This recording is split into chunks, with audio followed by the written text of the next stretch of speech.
Something I want to kind of quickly hit on. I saw in the Bible. I don't normally do these kind of videos, but my dishwasher is running there in the background. Um, what's happening to our country, whether it's the USA, Europe, or wherever. What's going on with the environment. Big concern. We've got bad leaders, regardless of where you live. We've got riots everywhere, inflation, confusion, perversion, crime out of control, both on the streets and amongst our local and national leaders. What's up with all this craziness that's going on? Well, I was going through Isaiah chapter 24. Pretty interesting. It says, and of course, I'm not going to get all into the specifics of Israel and the tribulation and things like that.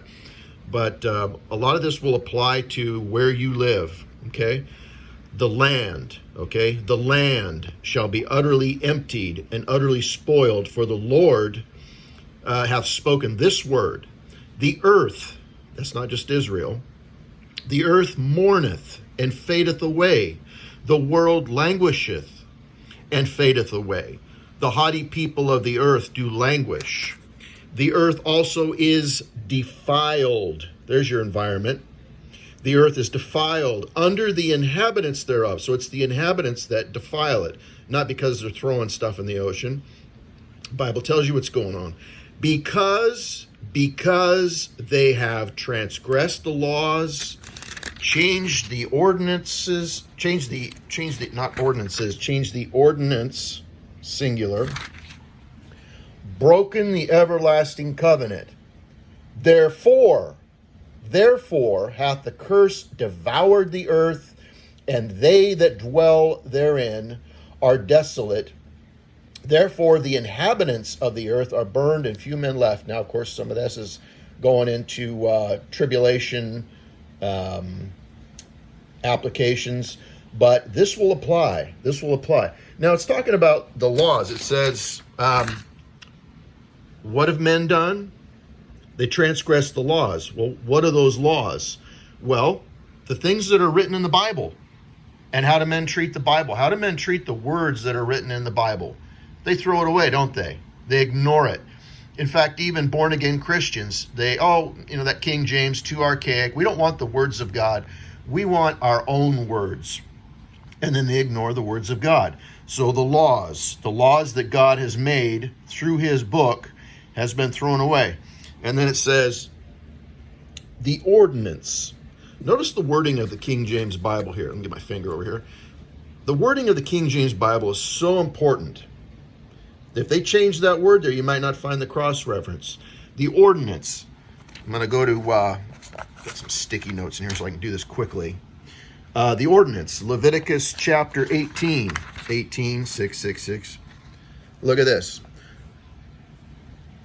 The Lord spake unto Moses, saying, Speak unto the children of Israel, and saying to them, I am the Lord your God, after the doings of the land of Egypt, wherein ye dwelt, ye shall not do, and after the doings of the land of Canaan, whither I bring you, ye shall not do, neither shall ye walk in their ordinances. Ye shall do my judgments, keep mine ordinances, to walk therein. I am the Lord your God. Then he goes into the ordinances, and it's all on this perversion, sexual perversion, all the stuff you're basically seeing in Hollywood, seeing that's actually protected by law now, where you're the criminal if you point them out and say you're doing wrong. The Lord said, my ordinances, and then he lists a bunch of stuff. Here's your adultery. Moreover, thou shalt not lie carnally with thy neighbor's wife to defile thyself with her. Here's some false religion. And thou shalt not let any of thy seed pass through the fire to Molech, neither shalt thou profane the name of thy God. I am the Lord. Here you go. Verse 22. Thou shalt not lie with mankind as with womankind. It is abomination. Now look at this context here. Defile not yourselves with any of these things, for in all these the nations are defiled, which I cast out before you. The land The land is defiled. So you allow this stuff to go on? Oh, well, I don't care what goes on. As long as they're in their bedroom and I don't have to see it, I'm not going to judge. What they do is their own business. No. They're going to screw up your nation. They're going to screw up your environment. They're going to screw up your land. Your country is going to get screwed up because of what they're doing in secret. But that's Bible. And, Americans, Europeans, whoever, they don't pay attention to this. And then to go back, here we go. He mentions they've broken the everlasting covenant. This is the other thing that God mentions for why things are so screwed up and why the world and the country that you live in is an absolute disaster. They've messed with the everlasting covenant. Now that's Genesis 17. It's actually several places, but there's the first reference. Genesis 17, God speaking to Abram. And I will establish my covenant between me and thee, Abram, and thy seed. That goes to Isaac, that goes to Jacob, that goes to the children of Jacob and to their seed. It's not a spiritual Jew or any of this other crap. It's the seed of Abram through Isaac and through Jacob, the 12 tribes of Israel. So he says, I'm going to establish my covenant between me and thee and thy seed after thee and their generations for an everlasting covenant. It doesn't go away. Even if they're dispersed for 2,000 years and God, divorces them for a time period, all that, it's everlasting. You know what? Don't you have everlasting life? I have everlasting life. Have you screwed up and should have lost it? I know I have. But I still have, quote, everlasting life, and so do you. They have an everlasting covenant, regardless of whether they screwed up or not. It's everlasting. I'll keep reading. To be a God unto thee and to thy seed after thee, and I will give unto thee and to thy seed after thee the land. He's talking about Israel. Wherein thou art a stranger, all the land of Canaan for an everlasting possession. Okay? Now what's the world done?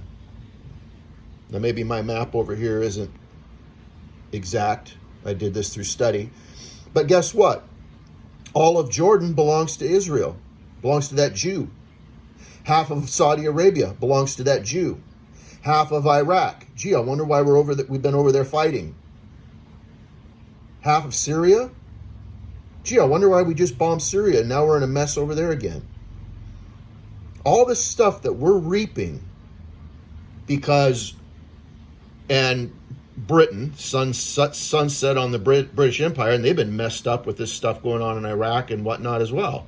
And now they're been overtaken by the Muslims. It's because we've messed with the everlasting covenant, stolen the land from the Jew. And I'm not just going to keep going here. I said this is going to be quick, and we're almost at 9 minutes. But you wonder what the craziness that's going on in the world today, the inflation, even losing Donald Trump as our president and winding up with this bumbling, stumbling idiot that is probably on drugs and senile. What's that all about? Well, guess what? Dear Donald Trump messed with the everlasting covenant. And right after he did that, I told people Trump probably just cost himself the election. Because you don't mess with Israel. You don't mess with that land and get away with it. So now we got Biden and we've got Kamala Harris for president, vice president, and all the rest of the mess and the riots that are still going on in Portland, where I'm at. Still going on. Crazy. It all goes back to the Bible, folks. And the Bible explains it in very clear language, including the environmental problems. If there is global warming, and I don't know if there is or not, probably not, but if there is, it goes back to the Bible. Get right with the Bible, get right with God, and guess what? Global warming will stop. All right, well, I'll stop preaching, but I wanted to share that with you guys.